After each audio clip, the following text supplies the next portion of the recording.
ঝাড়গ্রামের জামবনির ডুলুং নদীর জল বইছে কজয়ের ওপর দিয়ে। বিচ্ছিন্ন চিল্কিগড় ও ঝাড়গ্রামের যোগাযোগ ব্যবস্থা। গতকাল থেকেই নিম্নচাপের টানা বৃষ্টিতে দুকুল ভেসে গিয়েছে ডুলুং নদীর, যার ফলে জলে ডুবে গিয়েছে পর্যটন কেন্দ্র চিল্কিগড়ে ডুলুং নদীর ওপর থাকা কজওয়ে।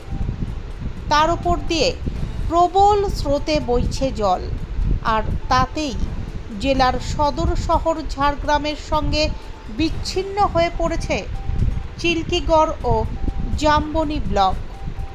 চিল্কিগড়ের সঙ্গে যেমন ঝাড়গ্রামের যোগাযোগ বিচ্ছিন্ন হয়েছে, তেমনি জামবনির সঙ্গে চিল্কিগড়ের যোগাযোগও বিচ্ছিন্ন হয়ে পড়েছে। জানা গিয়েছে 15 থেকে 20টি গ্রামের মধ্যে যোগাযোগ বিচ্ছিন্ন। নিম্নচাপের ফলে গতকাল থেকে জেলা জুড়ে চলছে অতি ভারী বৃষ্টি। ফলে একাধিক জায়গায় সুবর্ণরেখা নদী, ডুলুং নদীর জল বেড়েছে।